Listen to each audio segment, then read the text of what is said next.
Welcome back guys, welcome back to Edu for tech.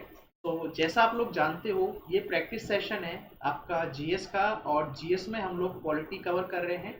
तो आज के जो हमारे क्वेश्चन हैं वो क्वेश्चन नंबर 61 टू 80 हैं। इससे पहले 3 लेक्चर्स ऑलरेडी अपलोड हो चुके हैं, तो आप उनको देखिए। आपको पीडीएफ टेलीग्राम चैनल पे मिल जाएगी। आप एजू फॉर टेक हमारा टेलीग्राम चैनल है, आप हमारे चैनल पे जुड़ सकते हैं और वहाँ से इस पीडीएफ को कलेक्ट कर लीजिए ताकि आपके पास क्वेश्चंस आ सकें। तो जो हमारा जो टॉपिक चल रहा है वो चल रहा है प्रेसिडेंट ऑफ इंडिया।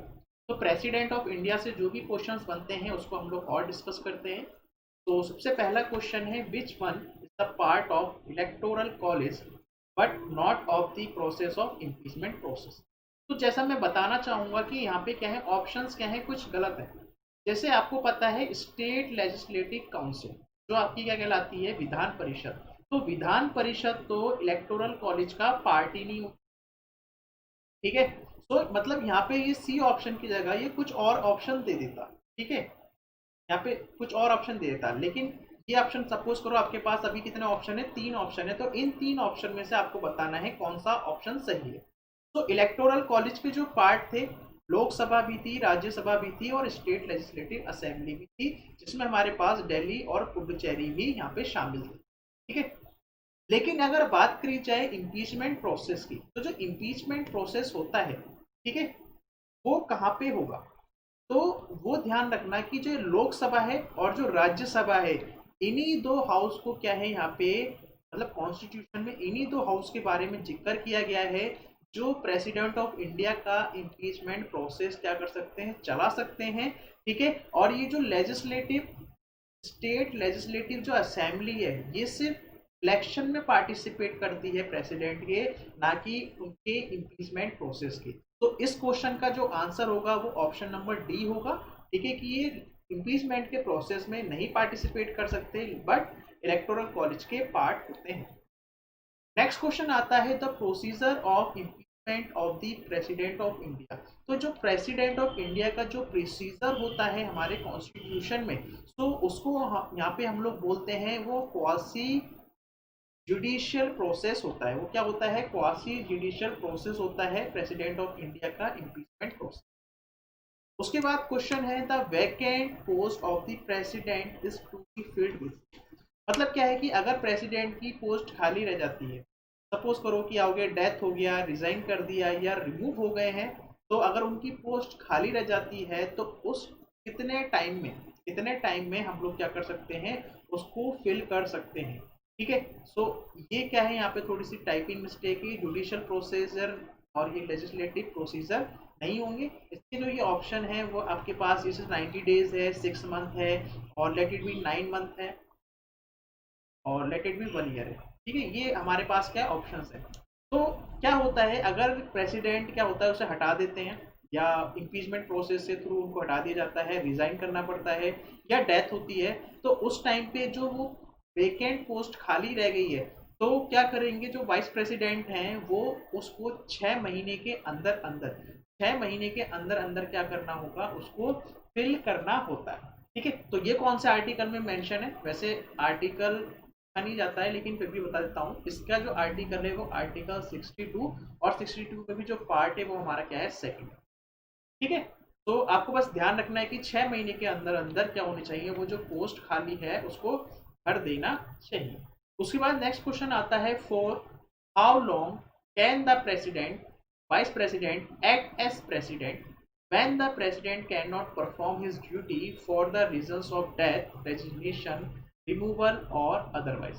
मतलब क्या है कि जब प्रेसिडेंट की डेथ हो जाती है या रिजाइन कर देते हैं या हटा दिया जाता है, तो उस टाइम पे क्या है, उनकी जगह कौन आएगा, उनकी जगह वाइस प्रेसिडेंट आ जाएंगे। ठीक है। तो वो वाइस प्रेसिडेंट हैं, वो कब तक, मैक्सिमम कितना टाइम तक वो क्या कर सकते हैं, उनकी जगह एक्ट कर सकते हैं। तो उसका आंसर क्या है, अभी मैंने आपको थोड़ी देर पहले बताया कि 6 मंथ। तो 6 मंथ तक क्या है, वाइस प्रेसिडेंट क्या कर सकते हैं, वहां पे एक्ट कर सकते हैं एज ए प्रेसिडेंट। लेकिन उस 6 मंथ के अंदर अंदर क्या कराने होंगे, में प्रेसिडेंट की इलेक्शन कराने होते हैं, तो मैक्सिमम 6 मंथ तक जा सकता है। ठीक है। उसके बाद नेक्स्ट क्वेश्चन आता है, in case the post of president of India falls vacant. मान लो कि प्रेसिडेंट ऑफ इंडिया नहीं है और ना ही उस टाइम पे क्या है, वाइस प्रेसिडेंट भी नहीं, तो अब कौन उनकी जगह, मतलब कौन अब एक्टिंग प्रेसिडेंट रहेगा? तो क्या वाइस चेयरमैन ऑफ राज्यसभा रहेंगे, या अटॉर्नी जनरल ऑफ इंडिया, या लोकसभा स्पीकर, या चीफ जस्टिस ऑफ इंडिया? तो आपको ध्यान रखना है कि अगर इनमें से ना तो प्रेसिडेंट है उस टाइम पे और ना ही क्या है वाइस प्रेसिडेंट है, तो उनकी जगह कौन लेने वाला है? उनकी जगह लेने वाला है chief justice of India, chief justice of India. और ये क्वेश्चन आप यकीन नहीं करोगे 5 टाइम्स, 5 टाइम्स ये क्वेश्चन आपके उत्तर प्रदेश में पूछा हुआ है। ठीक है, उत्तर प्रदेश में 5 बार क्वेश्चन आया हुआ, तो ये एक इंपॉर्टेंट क्वेश्चन है, आपको इसका ध्यान रखना है। Who is the executive head of state in India? So ये आप लोग जानते हो, जो एग्जीक्यूटिव स्टेट होता है, हेड होता है, वो कौन होता है? वो होता है प्रेसिडेंट ऑफ इंडिया। और ये कौन से आर्टिकल में लिखा है? ऐसा आर्टिकल नंबर 53 में मेंशन है। सो आर्टिकल 53 के अकॉर्डिंग क्या है, जो हेड एग्जीक्यूटिव हेड स्टेट का वो कौन है? प्रेसिडेंट है।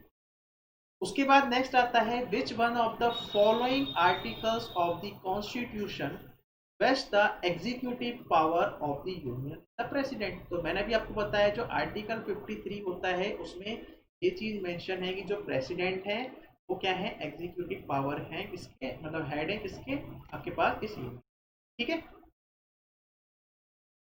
नेक्स्ट क्वेश्चन है आपके पास, consider the following and select the correct. आपको बताना है कि इनमें कौन सी स्टेटमेंट सही है। ठीक है, तो इसमें क्या होते हैं, इस तरीके से A and B are only, B and C only, A B C only, और इस तरीके से मतलब क्या है, एक से ज्यादा क्वेश्चन हो सकते हैं। तो यहाँ पे क्या है, पहले स्टेटमेंट देखते हैं, the executive power of the union is vested in the president. नहीं, ये तो अभी हमने देखा, ये किसके पास होती है? प्रेसिडेंट के पास होती है, मतलब ये तो गलत है। The prime minister is appointed by the president, मतलब क्या है? हाँ, ये बात बिल्कुल ठीक है। The prime minister is the head of the councils of minister, ये भी बात बिल्कुल ठीक है। The prime minister at the time of his appointment needs not to be a member of either house of the parliament, ये भी मैंने आपको बताया था कि जरूरी नहीं है जिस टाइम पे प्राइम मिनिस्टर को नियुक्त किया गया है उस टाइम पे वो किसी हाउस के मेंबर रहेंगे। ठीक है, तो इसका जो आंसर है, इसका आंसर तो है बी, सी एंड डी। तो ये 3 ऑप्शन सही हैं और ऊपर वाला क्या था? ए वाला गलत था। President of India exercises his powers. तो प्रेसिडेंट ऑफ इंडिया जो अपनी एक्सरसाइज, मतलब कह सकते हैं जो पावर्स होती हैं, वो कैसे परफॉर्म कर सकते हैं? या तो वो डायरेक्टली कर सकते हैं, या फिर ऑफिसर सबऑर्डिनेट होते हैं उनके उनके थ्रू कर सकते हैं। और ये कौन सा आर्टिकल में मेंशन है? ये आर्टिकल आपके पास तो 52 आर्टिकल में क्या है, प्रेसिडेंट के पास जो पावर्स हैं या तो वो डायरेक्टली यूज कर सकते हैं या फिर थ्रू ऑफिसर्स सबऑर्डिनेट के थ्रू कर सकते हैं। उसके बाद नेक्स्ट क्वेश्चन है, who amongst of the following is the head of Indian Republic? तो ये तो आप जानते हो, प्रेसिडेंट ऑफ इंडिया क्या होते हैं? हेड होते हैं किसके? इंडियन रिपब्लिक के। उसके बाद the president can dissolve Lok Sabha on, अगर प्रेसिडेंट को क्या करनी है? लोकसभा को भंग करना है, तो वो किसका रिकमेंडेशन सुनेंगे? वो सुनेंगे on the recommendation of the union of cabinet. ठीक है, तो आर्टिकल 82 के तहत क्या है, प्रेसिडेंट क्या कर सकते हैं? लोकसभा को भंग कर सकते हैं, और जो एडवाइस लेंगे वो किससे लेंगे? आपके पास काउंसिल ऑफ मिनिस्टर से। ठीक है, तो काउंसिल ऑफ मिनिस्टर से क्या लेंगे? वो एडवाइस लेंगे। द जॉइंट सिटिंग, ठीक है, joint sitting of the house of people and the councils of state is summoned by. तो अगर कभी जॉइंट सिटिंग करानी है तो उसको कौन देखता है? उसको कौन समन्ड करता है? वो करता है the president. Is summoned by किससे होगी? प्रेसिडेंट हो, तो प्रेसिडेंट ही बुलाते हैं क्या? जॉइंट सिटिंग को। जॉइंट सिटिंग किसकी? हाउस ऑफ पीपल और जो है आपके काउंसिल ऑफ। ठीक है, तो ये भी आपको क्लियर हो गया होगा। उसके बाद नेक्स्ट क्वेश्चन आता है, which one of the following statement about the president of India is not correct? तो कौन सी स्टेटमेंट सही नहीं है? सबसे फर्स्ट है हमारे पास option, he is a constituent part of parliament. तो ये पार्लियामेंट के बिल्कुल पार्ट होते हैं, मतलब ठीक है। He participates in the discussion in both the house, तो ये तो गलत है। ये कभी भी दोनों हाउस में, मतलब डिस्कशन में कभी भी पार्टिसिपेट नहीं करते हैं। अगर उनसे मिलना होता है तो वो क्या करते हैं? वो एक जॉइंट कह सकते हैं ठीक है, ज्वाइंट क्या बना सकते हैं, ज्वाइंट सिटिंग बुला लेते हैं। ठीक है, अगर उनको क्या करना है, इस तरीके से मिलना है, या फिर उनको लगता है कि कोई ऑर्डिनेंस वगैरह है और उस टाइम पे क्या है, कोई सत्र नहीं चल रहा है, तो क्या कर सकते हैं, ज्वाइंट सिटिंग बुलाते हैं और उस टाइम पे क्या कर सकते हैं, कर सकते हैं। ठीक है, और क्या होता है, जो प्रेसिडेंट है वो क्या करता है, हर साल क्या करता है, एक जॉइंट सिटिंग तो जरूर कराता ही कराता है। ठीक है, और वो किस आर्टिकल से कराता है, जो ऑर्डिनेंस अगर उसको पास कराने होते हैं तो वो आर्टिकल होता है 123। तो 123 आर्टिकल से क्या करते हैं, वो उस टाइम पे ऑर्डिनेंस पास कर सकते हैं। तो he address the joint meeting of both the house every year. तो बिल्कुल मैंने अभी आपको ये बात बताई, he can promulgate ordinance in certain situation. और ये कौन से आर्टिकल से है, ये आर्टिकल होता है उस टाइम पे 123। तो 123 आर्टिकल से, और ये अपने आप में काफी इंपॉर्टेंट क्वेश्चन है। और इस क्वेश्चन का जो आंसर है यहाँ पे पूछा था नॉट करेक्ट, तो नॉट करेक्ट क्या हो जाएगा, ऑप्शन नंबर बी हो जाएगा। ठीक है, और ये जो जॉइंट सिटिंग है ये कौन से आर्टिकल में मेंशन है, ये कौन से आर्टिकल से आती है, आर्टिकल आपको ध्यान रखना है, आर्टिकल 108। तो आर्टिकल 108 में क्या है, हमारे पास जो लोकसभा और राज्यसभा हैं वो क्या होती हैं, इस जॉइंट सिटिंग के अंदर क्या होती है, समन। उसके बाद आपके पास जो नेक्स्ट क्वेश्चन आता है, the only instant when the president of India executed his power of veto. तो मतलब अब तक क्या हुआ है, जो प्रेसिडेंट ऑफ इंडिया ने सिर्फ एक ही बार, सिर्फ एक ही बार क्या किया है, अपनी वीटो पावर का यूज किया है। तो उस टाइम पे क्या था, जो ये था the Indian post office amendment bill, उस टाइम पे क्या हुआ था, वीटो पावर यूज करी थी। और उस वीटो पावर को यूज किसने किया था, वही हमारे पास क्वेश्चन है, वो किया था ज्ञानी जेल सिंह। तो ज्ञानी जेल सिंह जी ने क्या किया था, वीटो पावर का यूज किया था टाइम पे।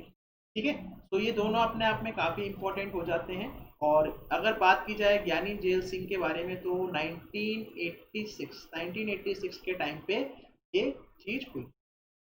ठीक है, तो ये आपको ध्यान रखना है।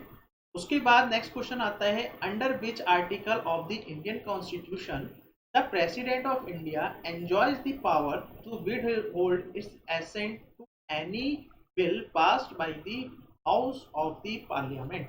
मतलब यहाँ पे किसकी बात की जा रही है, यहाँ पे बात करी जा रही है आपके पास कि यहाँ पे जो बिल है ना, यहाँ पे बिल की बात करी जा रही है। तो आप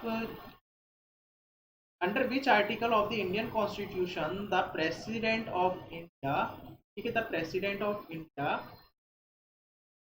हाँ ठीक है, यहाँ पे हाँ ठीक है, the president of India enjoys the power to with his assent to any, मतलब क्या है कि उसको रोक के रख सकते हैं।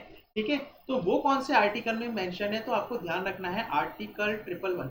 आर्टिकल 111 में क्या है कि जब कोई बिल पास होता है, ठीक है, दोनों हाउस से, ठीक है भाई, बोथ द हाउस से जब कोई बिल पास होता है, ठीक, तो उसको प्रेजेंट किया जाता है किसको, प्रेसिडेंट को। और जो प्रेसिडेंट है वो क्या करता है, डिक्लेयर करता है कि वो क्या करेगा, उस बिल को एसेंट करेगा, मतलब पास करेगा, या फिर उसको रोक के रखेगा, या फिर उसको क्या कर सकता है, होल्ड भी कर सकते हैं। ठीक है, तो ये कौन से आर्टिकल में मेंशन है, ये आर्टिकल आपके पास 111 में है।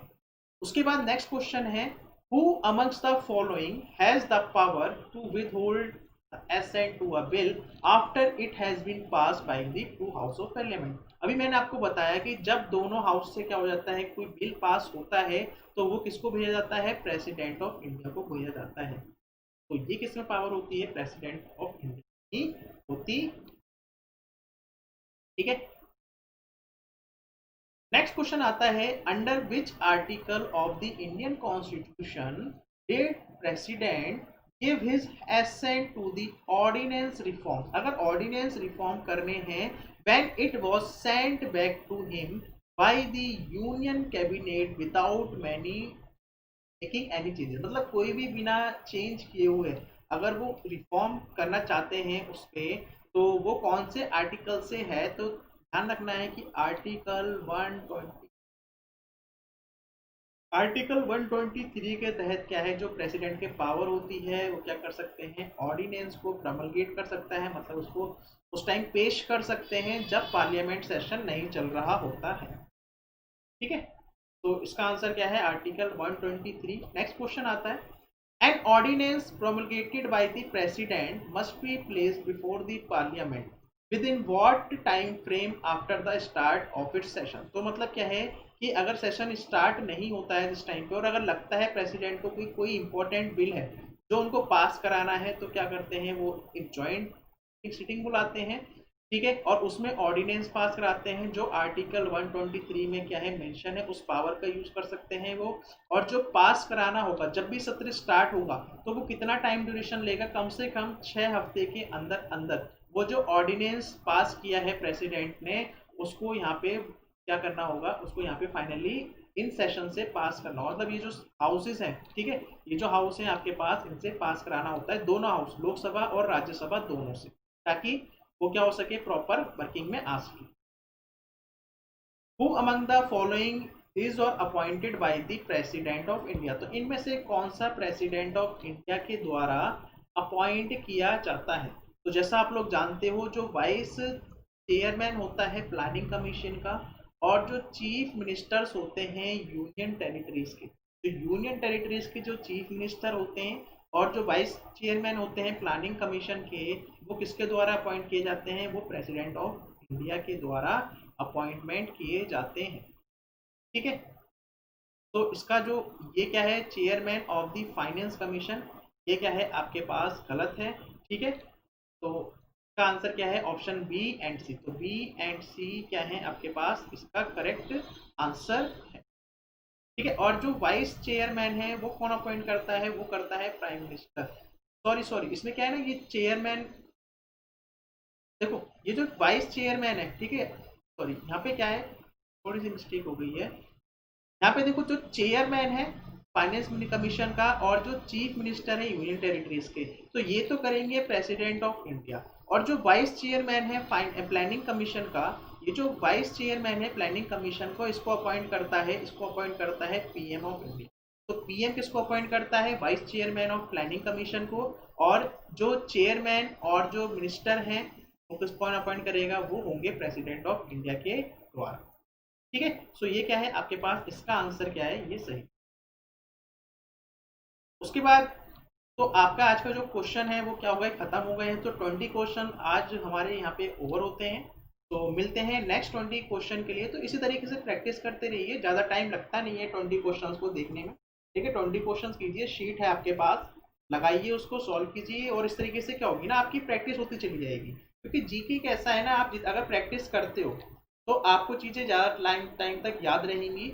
और हम इस तरीके से डिस्कशन कर रहे हैं कि आपको चीज़ें याद हो। और अगर आप पहली बार चैनल पे हैं तो प्लीज़ सब्सक्राइब कर लें, ताकि ऐसे वीडियोस आपके पास आते रहें और आप अपने प्रिपरेशन पर और अच्छे से कमांड बना सकें। तो मिलते हैं नेक्स्ट सेक्शन में, तब तक के लिए थैंक यू।